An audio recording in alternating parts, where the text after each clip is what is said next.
The year was 2347, and Earth had finally earned its place among the stars. For decades, humanity worked tirelessly to prove itself worthy of joining the Galactic Council, an alliance of advanced civilizations that governed vast stretches of the universe. But now, sitting at the table with these powerful beings felt less like an honor and more like a burden.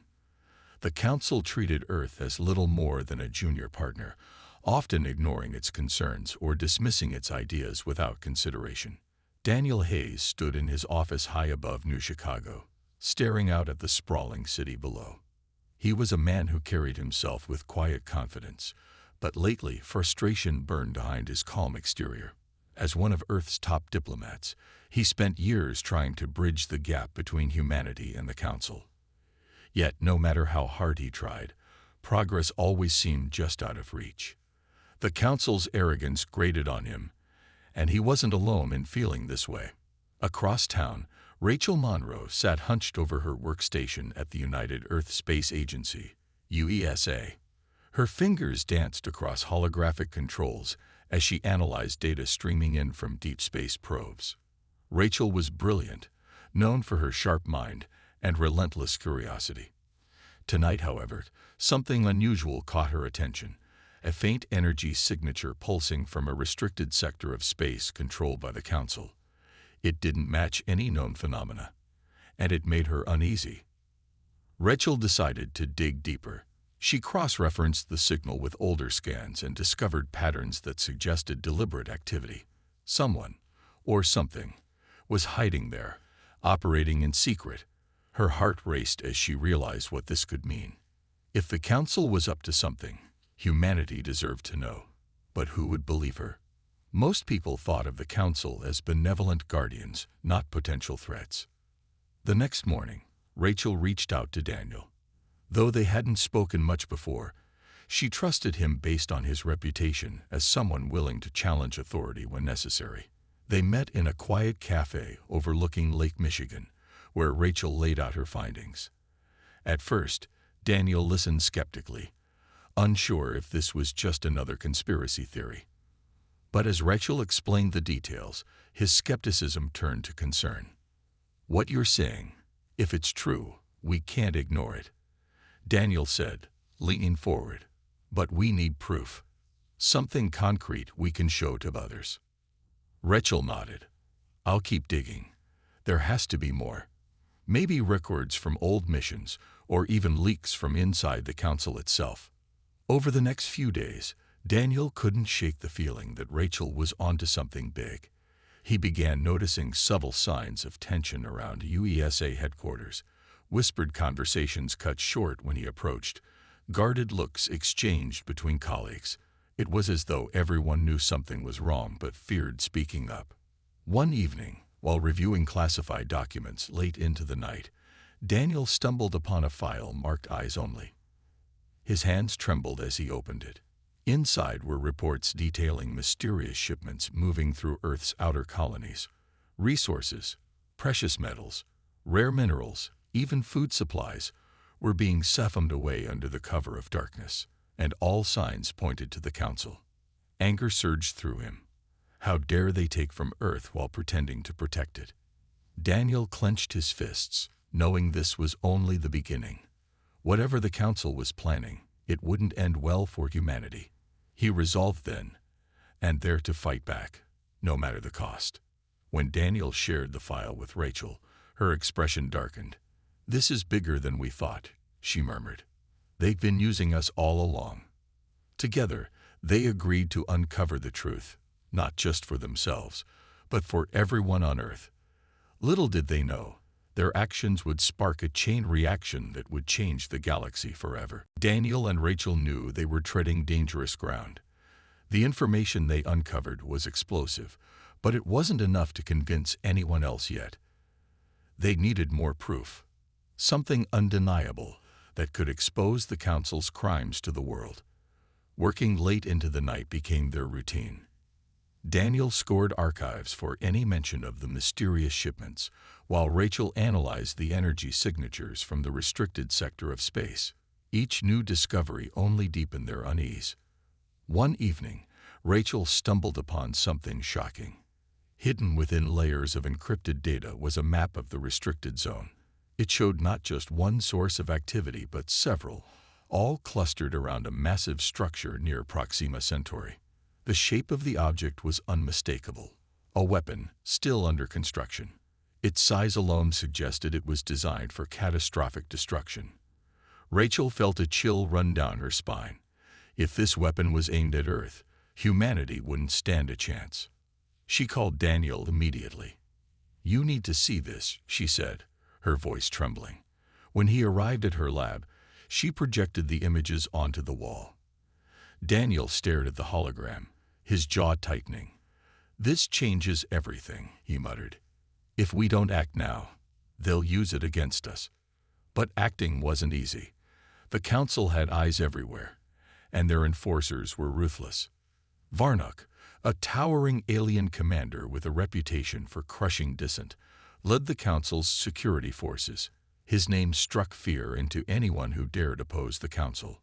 Word spread quickly when he arrived on Earth, supposedly to oversee diplomatic relations, but clearly there to monitor suspicious activity. Daniel and Rachel knew they couldn't trust anyone, not even their own government. Many officials were too afraid of the Council to listen, let alone help. Still, Daniel decided to take a risk. He reached out to Kevin Drake, a former fighter pilot turned strategist who had once served under him during Earth's early conflicts. Kevin was gruff and skeptical by nature, but he respected Daniel and agreed to hear him out. Meeting in an abandoned warehouse outside the city, Daniel laid out the evidence. Kevin studied the maps and reports, his expression growing darker with each passing moment. "This is bad," he finally said. "If what you're saying is true, they've been playing us for fools." "It's worse than that," Rachel interjected. "They're building something big out there, something meant to control or destroy anyone who stands in their way." Kevin rubbed his temples, thinking hard. "We'll need more than just theories if we want to fight back. We need allies and weapons." As they discussed their next steps, trouble came knocking. Unbeknownst to them, someone had been watching. Ethan Cole, a high-ranking officer at UESA, had grown suspicious of Daniel's frequent visits to Rachel's lab. Though outwardly loyal to Earth, Ethan harbored secret sympathies for the Council, believing their dominance was necessary for order. When he learned about the stolen files and the map, he wasted no time reporting it to Varnock. The very next day, agents stormed Rachel's lab, seizing her equipment and locking her out of her systems. Panicked, she contacted Daniel, who realized they had been compromised. "We can't stay here," he told her over a secure line. "They know we're onto them." With little time to spare, Daniel, Rachel, and Kevin went underground. They gathered what data they could salvage and fled to a hidden facility outside the city. There, they regrouped and began planning their next move. Kevin suggested reaching out to old contacts in Earth's military, people who might be willing to defy the Council. Rachel, meanwhile, worked tirelessly to decrypt the remaining files, hoping to find anything that could strengthen their case. Despite the danger, Daniel refused to give up. "They think they can silence us," he said, determination blazing in his eyes. "But they underestimate humanity. We've faced impossible odds before, and we've always found a way to survive." Rachel nodded, though doubt lingered in her mind. "Surviving isn't enough this time," she replied. "We have to win." Little did they know, their resistance was about to spark a fire that would ignite the galaxy. Daniel, Rachel, and Kevin knew they couldn't fight the Council alone.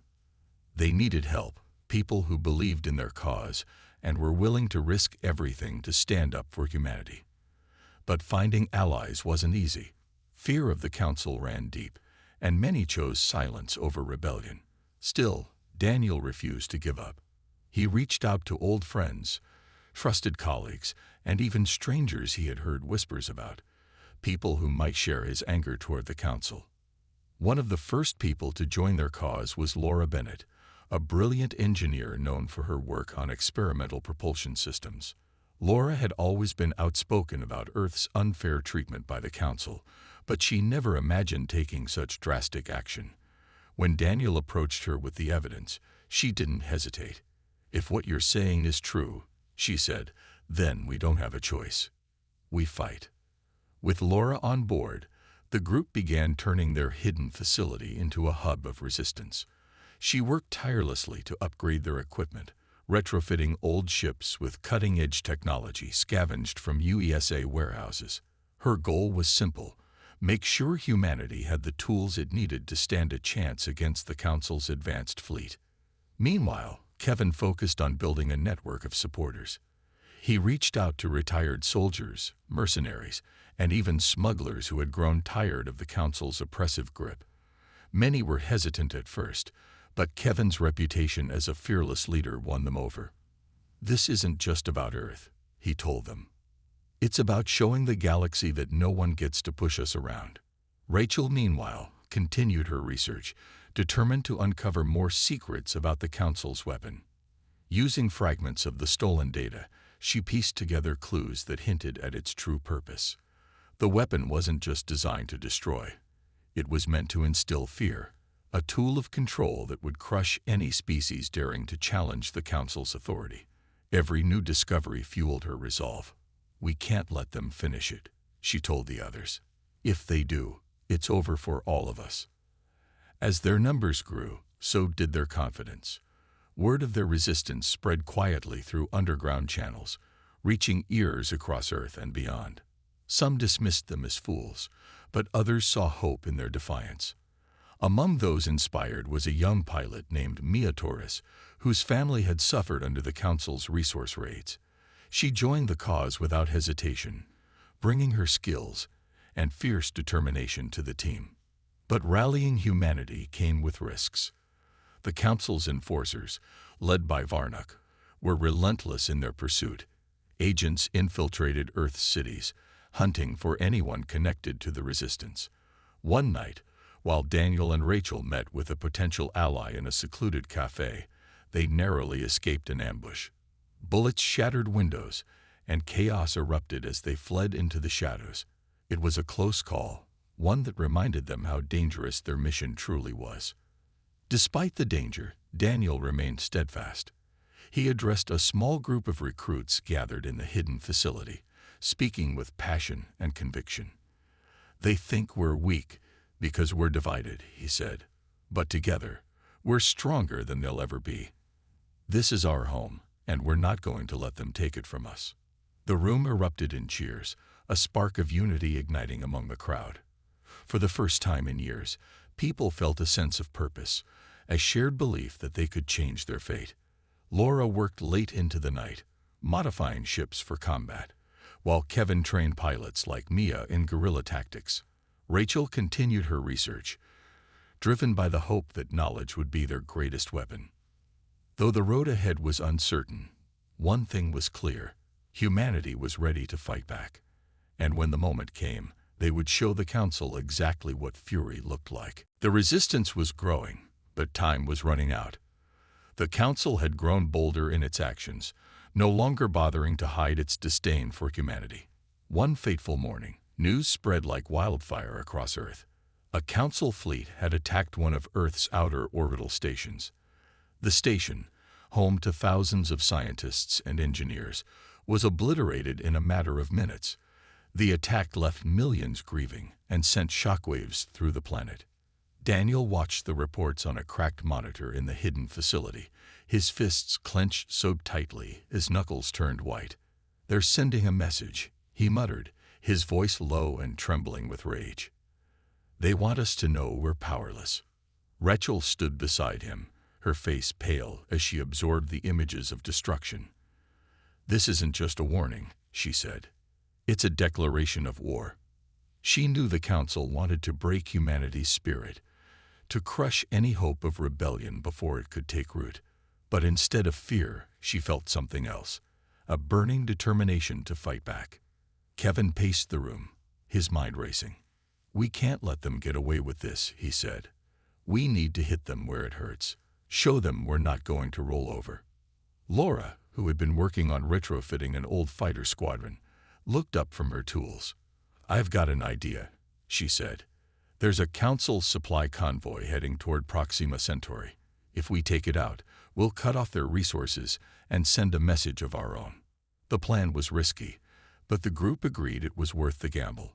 They couldn't afford to wait any longer. With Laura's modified ships ready and Kevin's training complete, they assembled a small team of volunteer pilots, including Mia Torres. Each pilot knew the odds were against them, but none hesitated. This was their chance to strike back. The night before the mission, Daniel addressed the group. Standing in the dimly lit hangar, surrounded by the hum of engines and the smell of fuel, he spoke with quiet intensity. "Tomorrow we show the galaxy that humanity isn't afraid," he said. "We may be outnumbered, but we're not outmatched. Not when we fight together." Mia stepped forward, her eyes blazing with resolve. "Let's make them regret ever crossing us," she said, earning nods and murmurs of agreement from the others.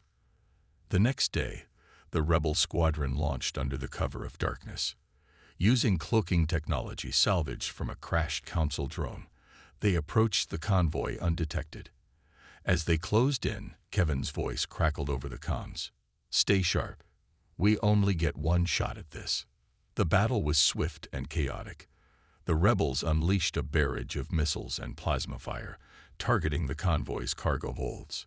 Explosions lit up the void of space as ship after ship erupted in flames. The Council forces scrambled to respond, but the rebels' speed and coordination gave them the upper hand. Mia flew like a storm, weaving through enemy fire with precision. Her ship took heavy damage, but she refused to retreat. "Not today," she muttered through gritted teeth, lining up her final shot. The last Council freighter exploded in a brilliant flash, marking the end of the convoy. Though the mission was a success, the cost was high. 2 rebel ships were lost, and several pilots didn't make it back. When the survivors returned to the hidden facility, the mood was somber but triumphant. They had struck a blow against the Council, proving that humanity wasn't as helpless as their enemies believed. News of the attack spread quickly, igniting a spark of hope across Earth. For the first time in years, people dared to believe they could stand up to the Council. Daniel watched the feeds, seeing crowds gather in city squares, chanting for justice. He allowed himself a small smile. The road ahead would be long and brutal, but they had taken the first step. "Now they know we're coming," Rachel said softly, standing beside him. "And we're not stopping." The victory against the Council's supply convoy was a turning point, but Daniel knew it wasn't enough. Striking back once wouldn't win the war. It would only buy them time. Humanity needed allies, not just weapons and ships. The Council had oppressed countless species across the galaxy, and Daniel believed those races might be willing to join Earth's fight if given the chance. Rachel agreed. "We can't do this alone," she said one evening as they reviewed star charts in the hidden facility. "If we reach out to others who hate the Council as much as we do, we might stand a real chance." Kevin nodded. "It's risky, though. Not everyone will trust us. Some might even sell us out to save themselves." Daniel didn't deny the danger, but he also knew they had no choice. "We'll take the risk," he said firmly. "If we don't try, we've already lost." The first race they approached was the Xyneris, a peaceful species native to a distant star system. Decades ago, the Council had invaded their homeworld, forcing them into servitude. Many Xyneris worked as miners or engineers for the Council, their labor exploited to build weapons and ships. Daniel and Rachel sent a small team, led by Laura, to make contact with Kale, a Xyneris leader rumored to oppose the Council. Laura's mission was tense. Traveling aboard a modified scout ship, her crew navigated through asteroid fields and avoided Council patrols. When they finally reached the Xyneris settlement, they were met with suspicion. Kale, a tall, silver-skinned alien with piercing blue eyes, listened carefully as Laura explained their cause. He didn't speak for a long time, his expression unreadable. "You ask us to fight a war that isn't ours," Kale said finally. "Why should we risk everything for you?" "Because it is your war," Laura replied. "The Council has taken everything from you. Your freedom, your dignity, your future. This is your chance to take it back. Kale studied her for a moment before nodding slowly. Very well, he said. We will help you, but know this. If we fail, my people will suffer more than you can imagine. With the Xyneris on their side, the resistance gained access to advanced technology and intelligence about Council operations. Kale shared maps of patrol routes and details about the weapon near Proxima Centauri. In return, Daniel promised to protect the Xyneris once the war was over. It was a fragile alliance, but it gave them hope. Back at the hidden facility, Rachel worked tirelessly to reverse engineer captured Council tech. Her breakthrough came when she discovered how to disable enemy shields using quantum interference. This could level the playing field, she told the group, her voice filled with excitement. If we can get close enough to use it, we might stand a chance against their ships. Laura immediately began integrating the technology into their fleet. She worked day and night, her hands blistered from handling hot tools and wires. Mia and the other pilots tested the new systems, pushing the modified ships to their limits. Each successful trial brought them closer to being ready for a larger battle. As preparations continued, morale among the rebels grew stronger. People from all walks of life joined the cause, inspired by the attack on the convoy and the growing list of allies. Farmers turned engineers, teachers became medics, and ordinary citizens volunteered to serve in any way they could. The resistance wasn't just a movement anymore, it was a symbol of defiance. But the Council wasn't idle. Varnock, enraged by the loss of the convoy, intensified his hunt for the rebels. Patrols increased around Earth, and agents infiltrated cities, searching for anyone connected to the uprising. One night, Ethan Cole, the traitorous UESA officer, leaked information about the hidden facility to the Council. Varnock's forces descended on the location, intent on wiping out the rebellion once and for all. The rebels barely escaped. Laura triggered emergency protocols, sealing off sections of the facility and buying them time to flee. As they regrouped in a new hideout, Daniel addressed the shaken group. They're scared, he said. That's why they're hitting back so hard. We're getting under their skin. Rachel looked at him, determination in her eyes. Then we keep going, no matter what. The fight was far from over, but one thing was certain: humanity and its allies were ready to take the next step. The betrayal hit hard. Ethan Cole's leak had forced the rebels to abandon their hidden facility, scattering them across Earth and leaving many without shelter or supplies. The loss was devastating, not just because of the equipment left behind, but because it shattered trust within the group. People began questioning who they could rely on. Whispers of doubt spread like wildfire, threatening to unravel everything they had built. Daniel felt the weight of it all pressing down on him. He spent hours pacing the new hideout, a makeshift base carved into an old underground bunker, trying to figure out how to rebuild morale. Rachel noticed his frustration and approached him one evening as he stared at a flickering holographic map of the galaxy.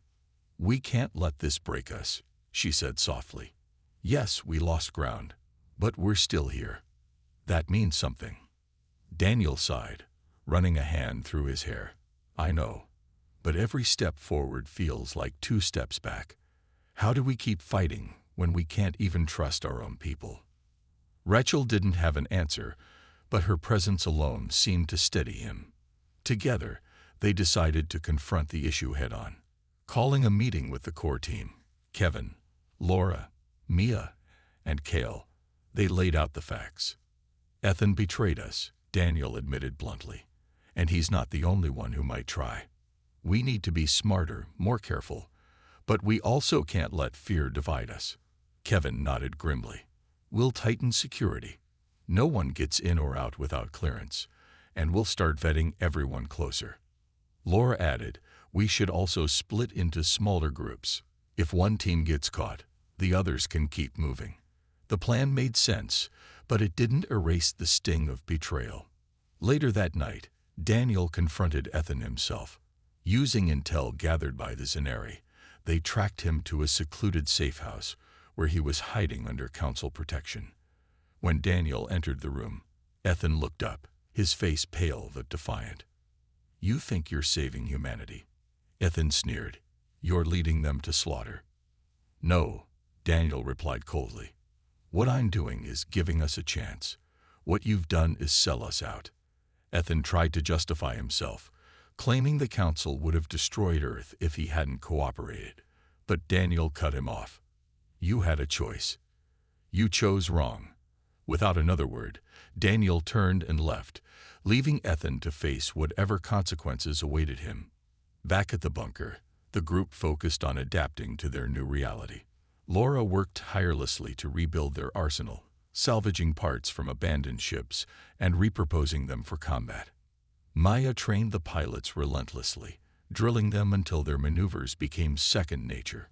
Cal shared stories of the Xyneris struggles, reminding everyone why they were fighting, not just for themselves, but for all oppressed species. Rachel threw herself into her work, determined to turn the tide in their favor. Her breakthrough came when she perfected the quantum shield disruptor, making it small enough to fit onto individual fighters. "This will give us an edge," she told the group, her voice filled with quiet pride. "Even their strongest ships won't stand a chance." As days turned into weeks, the rebels began to regroup. Morale slowly improved, bolstered by small victories. Scouts reported increased activity near Proxima Centauri, confirming that the Council's weapon was nearing completion. The news lit a fire under everyone. They knew what was at stake. If the weapon became operational, resistance would be impossible. One evening, Daniel gathered the team to outline their next move. "We've been playing defense long enough," he said. "It's time to take the fight to them. We'll hit them where it hurts, their superweapon. If we destroy it, we strike a blow they won't recover from." The room fell silent as the weight of his words sank in. Kevin broke the silence. "It's risky. If we fail, we're done for." "I know," Daniel said, "but if we don't try, we're already finished." Mia stepped forward, her eyes blazing with determination. "Then let's make sure we don't fail." For the first time in weeks, hope flickered back to life. The road ahead was uncertain, but one thing was clear. They were ready to fight, together. The rebels gathered in a massive underground hangar, their faces illuminated by the glow of holographic displays and flickering lights. At the center of it all stood the Aurora Vanguard, the colossal starship that would lead humanity's final assault. It was more than just a ship. It was a symbol of hope, defiance, and everything they had fought for. Rachel stood on a platform overlooking the bustling activity below. Her eyes were fixed on the Eclipse cannon, now fully integrated into the Vanguard's core. The weapon was humanity's last resort, a terrifying creation capable of destroying entire planets. She felt uneasy about its power, but knew it was necessary. "We built this to survive," she whispered to herself, "not to become like them." Daniel approached her, his expression grim but determined. "Are you sure it will work?" he asked, glancing at the cannon. "It has to," Rachel replied. "If we can't stop the superweapon, nothing else matters." Nearby, Laura and her team worked tirelessly to ensure the Vanguard was ready for battle. They reinforced the hull, upgraded the engines, and installed additional shield generators scavenged from other ships. Sweat dripped down her face as she shouted orders to engineers scrambling across the ship's surface. "We don't have time for mistakes," she barked. "Every second counts." Kevin drilled the pilots relentlessly, pushing them to their limits. "This isn't just another mission," he reminded them during a briefing. "It's the fight of our lives. If we fail, there won't be a second chance."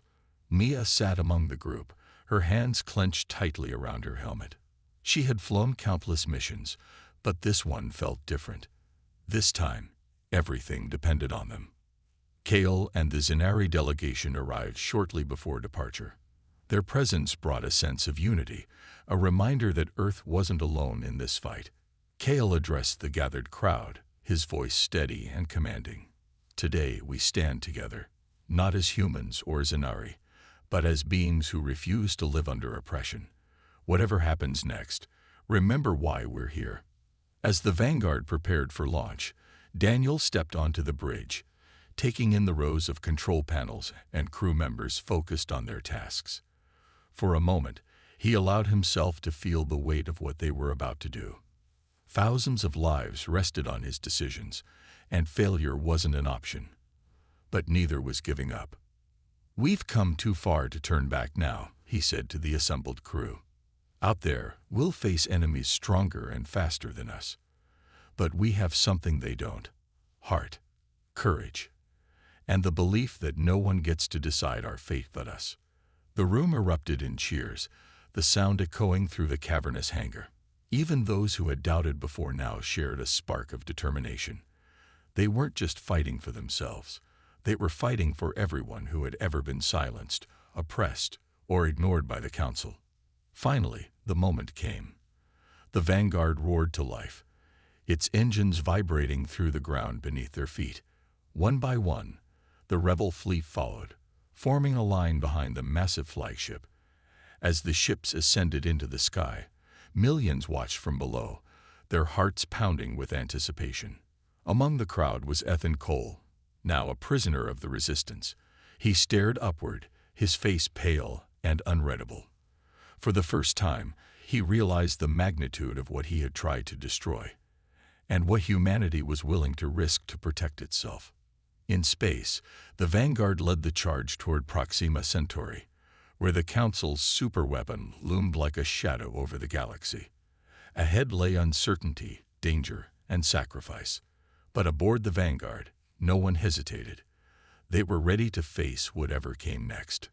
And so, with humanity's fury burning bright, they set course for destiny. The final assault began with a deafening roar as the Aurora Vanguard led the Coalition fleet into the heart of Council territory. The massive starship, bristling with weapons and shielded by Rachel's quantum disruptor technology, cut through enemy lines like a blade. Behind it, ships from Earth, the Xyneris, and other allied species formed a united front, their determination shining brighter than any weapon. Kevin commanded the fighter squadrons, his voice steady over the comms as he directed pilots toward key targets. "Stay sharp," he barked. "Focus on clearing a path for the Vanguard. We can't let them slow us down." Mia flew at the head of her squadron, her ship darting through bursts of plasma fire. She had never felt more alive, or more terrified. Every explosion around her was a reminder of how close they were to failure. But she pushed forward, her mind focused on one goal: reaching Proxima Centauri and destroying the Council's superweapon. The battle raged fiercely as they fought their way deeper into enemy space. Council ships swarmed around them, their advanced technology giving them an edge. But the rebels had something the Council didn't expect: unity. Pilots from different species worked together seamlessly, covering each other's weaknesses and exploiting every advantage. Laura's modifications to their ships proved invaluable, allowing them to withstand damage that would have crippled lesser vessels. Inside the Aurora Vanguard, Daniel stood on the bridge, watching the chaos unfold on the main screen. His jaw was clenched tight, but his eyes burned with resolve. This was the moment everything came down to, the culmination of months of sacrifice and struggle. He glanced at Rachel, who sat at a console nearby, monitoring the quantum disruptors. Her hands moved quickly across the controls, ensuring the shields held firm against relentless enemy fire. "We're almost there," she said, her voice calm despite the tension in the air. "Just a little further." But the closer they got to Proxima Centauri, the fiercer the resistance became. Varnock himself appeared on the battlefield, commanding a colossal dreadnought armed with devastating cannons. Its arrival sent shockwaves through the rebel fleet as its weapons tore through their defenses. Ships exploded in fiery bursts, and panic threatened to take hold. "Hold the line," Kevin shouted over the comms. "Don't let them break you." Mia spotted the dreadnought locking onto the Aurora Vanguard. Without hesitation, she broke formation and charged straight at it, drawing its fire. Her ship shuddered under the impact, but she managed to launch a volley of missiles that struck its engines. The dreadnought staggered, giving the Vanguard precious time to advance.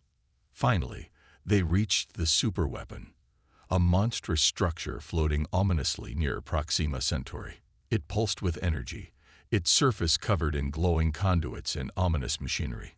Rachel activated the Eclipse cannon, the experimental weapon built into the Vanguard. "This is it," she said, her voice trembling slightly. "Once we fire, there's no turning back." Daniel nodded. "Do it." The cannon charged, its power surging through the ship. For a moment, everything seemed to stop. The firing, the explosions, the screams over the comms. Then, with a blinding flash, the cannon fired. A beam of pure quantum energy shot out, striking the superweapon dead center. The structure groaned and cracked before erupting in a massive explosion that lit up the entire system. Cheers erupted across the fleet as the weapon disintegrated. The Council's forces wavered, their morale shattered. Seizing the opportunity, the rebels pressed their attack, driving the remaining ships into retreat. Varnok's dreadnought tried to flee, but Mia and her squadron pursued it relentlessly. With a final barrage of fire, they crippled the ship, leaving it adrift in space. It was over. As the dust settled, Daniel looked out at the wreckage surrounding them. So much had been lost, but humanity, and its allies, had won. They had stood up to the Council and proven they could not be broken. Now, the real work would begin. The destruction of the superweapon marked a turning point. The Council, once an unshakable force, was now fractured and vulnerable. Survivors of the battle limped back to their homeworlds, carrying tales of humanity's defiance. For the first time in centuries, fear crept into the hearts of the Council's leaders. They had underestimated Earth and paid dearly for it. Daniel stood on the bridge of the Aurora Vanguard, watching as the remnants of the Council fleet retreated. His body felt heavy with exhaustion, but his mind raced with what came next. "This isn't just about winning a fight," he said aloud, though no one else was there to hear him. "It's about making sure this never happens again." Rachel joined him moments later, her face pale but resolute. She had spent hours monitoring the Eclipse cannon's effects, ensuring it hadn't destabilized the nearby star. "The weapon is gone," she said quietly. "But the damage they've done, it'll take years to fix." Daniel nodded. "We'll start by holding them accountable. Every species they've oppressed deserves justice." With the immediate threat neutralized, Daniel opened negotiations with the surviving Council members. Using secure channels, he demanded terms that would dismantle their oppressive regime and establish fairer laws across the galaxy. At first, the Council refused, clinging to what little power they had left. But when Kale and other allied leaders stepped forward, threatening to unite against them, the Council relented. "They agree to our terms," Daniel announced to the team during a meeting aboard the Vanguard. "They'll release all enslaved species, return stolen resources, and step down from leadership roles. A new council will be formed, one that represents everyone, not just them." Kevin let out a low whistle. "Never thought I'd see the day those tyrants back down." Laura smiled faintly, though her eyes were shadowed with grief. "It's a start, but rebuilding won't be easy." Mia leaned back in her chair, her arms crossed. "Good. Let them sweat for once. Maybe they'll think twice before messing with us, or anyone else." As news of the victory spread, celebrations erupted across Earth and among the allied species. Cities lit up with fireworks, and crowds gathered in squares, chanting Daniel's name. He watched the footage from the Vanguard, feeling both pride and unease. "This isn't my victory," he murmured to Rachel. "It belongs to everyone who fought." The destruction of the superweapon marked a turning point. The Council, once an unshakable force, was now fractured and vulnerable. Survivors of the battle limped back to their homeworlds, carrying tales of humanity's defiance. For the first time in centuries, fear crept into the hearts of the Council's leaders. They had underestimated Earth and paid dearly for it. Daniel stood on the bridge of the Aurora Vanguard, watching as the remnants of the Council fleet retreated. His body felt heavy with exhaustion, but his mind raced with what came next. "This isn't just about winning a fight," he said aloud, though no one else was there to hear him. "It's about making sure this never happens again." Rachel joined him moments later, her face pale but resolute. She had spent hours monitoring the eclipse cannon's effects, ensuring it hadn't destabilized the nearby star. "The weapon is gone," she said quietly, "but the damage they've done, it'll take years to fix." Daniel nodded. "We'll start by holding them accountable. Every species they've oppressed deserves justice." With the immediate threat neutralized, Daniel opened negotiations with the surviving council members. Using secure channels, he demanded terms that would dismantle their oppressive regime and establish fairer laws across the galaxy. At first, the council refused, clinging to what little power they had left. But when Kale and other allied leaders stepped forward, threatening to unite against them, the council relented. "They agree to our terms," Daniel announced to the team during a meeting aboard the Vanguard. "They'll release all enslaved species, return stolen resources, and step down from leadership roles. A new council will be formed, one that represents everyone, not just them." Kevin let out a low whistle. "Never thought I'd see the day those tyrants back down." Laura smiled faintly, though her eyes were shadowed with grief. "It's a start, but rebuilding won't be easy." Mia leaned back in her chair, her arms crossed. "Good. Let them sweat for once. Maybe they'll think twice before messing with us, or anyone else." As news of the victory spread, celebrations erupted across Earth, and among the allied species, cities lit up with fireworks, and crowds gathered in squares, chanting Daniel's name. He watched the footage from the Vanguard, feeling both pride and unease. "This isn't my victory," he murmured to Rachel. "It belongs to everyone who fought." Rachel placed a hand on his shoulder. "You gave them hope when they needed it most. That matters." In the weeks that followed, the rebels worked tirelessly to stabilize the galaxy. Kale returned to his people, vowing to rebuild their shattered world with Earth's help.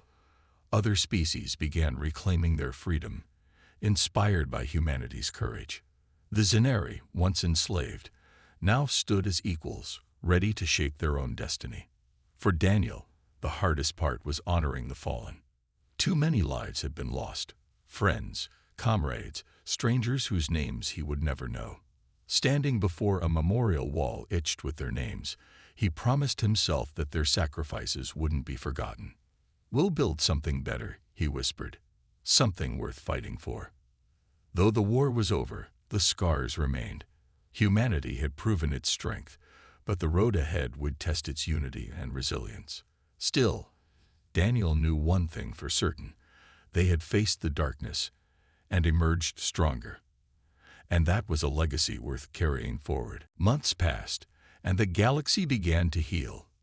The new council, now inclusive of all species, worked tirelessly to undo decades of oppression.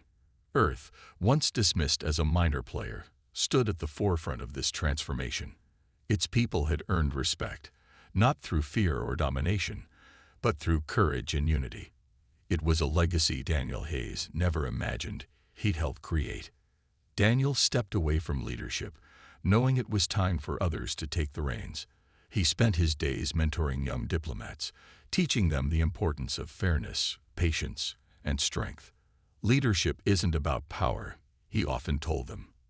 "It's about serving those who trust you." His words carried weight, not just because of what he'd done, but because of the humility he showed in victory. Rachel Monroe returned to her research, though her focus shifted. Instead of weapons, she explored peaceful uses for quantum energy, ways to heal planets scared by war, provide clean energy to struggling colonies, and even reverse environmental damage. Her work became a beacon of hope, proof that humanity could turn its ingenuity toward creation instead of destruction. "We've shown we can fight," she said during a speech at an intergalactic conference. "Now let's show we can build." Kevin Drake found purpose in training a new generation of pilots, no longer preparing them for battle. He taught skills for exploration and rescue missions. "The stars are full of wonders," he told his students. "Our job is to protect them, not conquer them." Many of his recruits went on to become ambassadors of goodwill, venturing into uncharted regions of space to forge friendships rather than conflicts. Laura Bennett remained a vital part of Earth's recovery efforts. She led teams rebuilding cities damaged during the war, ensuring no one was left behind. Her innovations didn't stop there. She designed sustainable habitats for displaced species, earning gratitude from across the galaxy. When asked why she worked so hard, she simply replied, "Because we owe it to each other." Mia Torres chose a quieter life, settling on a small farming colony near Earth. Though she still flew occasionally, her true passion became storytelling. She traveled between worlds, sharing tales of the rebellion, not just the battles, but the courage and sacrifices that defined it. Her stories inspired countless listeners, reminding them that even in the darkest times, ordinary people could do extraordinary things. On Earth, monuments were erected to honor the fallen. Names of heroes, both human and alien, adorned walls of remembrance. Families visited these sites to pay tribute, their grief softened by pride. Schools taught the lessons of the rebellion, emphasizing the value of standing together against injustice. Humanity had changed, not overnight, but step by step. One evening, Daniel stood on a hill overlooking New Chicago. The city sparkled with light, alive with laughter and music. Children played in the streets, and couples strolled hand in hand. It was a scene he'd fought for, a future worth protecting. Rachel joined him, carrying 2 cups of steaming tea. "You did good, Daniel," she said softly, handing him a cup. He shook his head. "We all did. This isn't mine. It's ours." Rachel smiled. "Still, you gave us direction when we needed it most." They stood in silence, watching the stars twinkle above. Each one represented a world, a story, a chance for something better. The road ahead wouldn't always be easy, but humanity had proven it could endure and thrive. As they walked back toward the city, Daniel felt a quiet sense of peace. The galaxy was far from perfect, but it was moving in the right direction. And for the first time in years, he allowed himself to believe in a brighter tomorrow, one where humanity stood tall, not out of anger, but out of hope.